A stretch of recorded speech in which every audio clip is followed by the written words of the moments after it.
Hello বন্ধুরা, শুভ সকাল। কেমন আছো তোমরা সবাই? আশা করছি যে যেখান থেকে আমাদের ভিডিও দেখছো সবাই খুব ভালো আছো, সুস্থ আছো।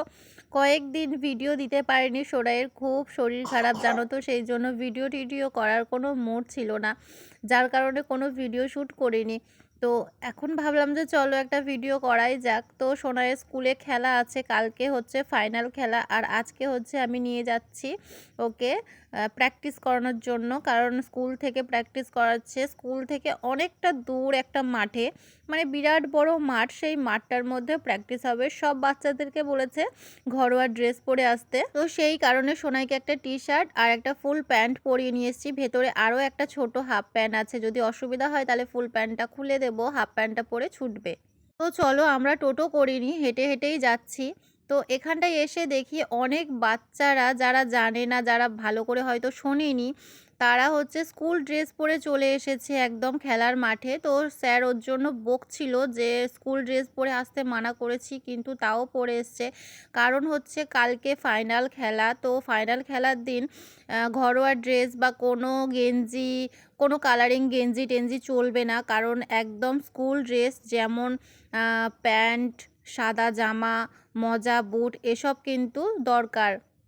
স্যার কিন্তু প্রার্থনার সময় প্রতিদিন স্কুলের মধ্যে বলে দিত, আর যারা থাকতো তারা শুনতো, আর যারা মানে থাকতো না, যে গার্জেনগুলো থাকতো না হয়তো, তারাই হয়তো শোনেনি, সে তার জন্য বাচ্চারা স্কুল ব্যাগ, স্কুল ড্রেস পরে চলে এসেছে।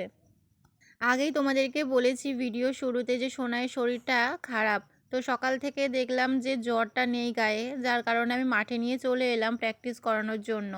যদি জ্বর টর আসে বা শরীরটা খারাপ লাগে তাহলে কিন্তু ওকে নিয়ে চলে যাব মাঠের মধ্যে, আর থাকবো না। আর আজকে প্রচণ্ডভাবে রোদ, গরম, আর মানে বাচ্চারা হাঁপিয়ে উঠছে জানো তো। প্রথম থেকেই এতটা রোদ, আমরা নিজেরাই বসতে পারছি না। আর আমি সঙ্গে করে কোনো ছাতা বা কিছু আনিনি। সোনাই জানো তো প্রথম দিকে বেশ মজাই পাচ্ছিল মানে খেলার জন্য, কিন্তু পরে পরে রোদে বসে থাকতে আর ইচ্ছা করছিল না, ওই জন্যই ও বারে বারে আমাকে ডাকছে, আমার কাছে আসার জন্য চেষ্টা করছে। তো এসেছিল, একটু জল খাইয়ে আবার পাঠিয়ে দিলাম ওকে। তো আমি বললাম আমি তোর কাছেই আছি, এখানটায় কাছাকাছির মধ্যেই বসে আছি, নে তুই খেলা কর। এই যে দেখো, এখন ওদের দৌড় প্র্যাকটিস করাবে, তো সেই জন্য দেখো সবাইকে লাইনে দাঁড় করিয়ে রেখেছে। আসলে সোনাই এসব খেলা কোনোদিন করেনি, তো তাই ওর একটু প্রবলেম হচ্ছে, তো সেই জন্যই আরও বেশি করে ওকে নিয়ে এলাম।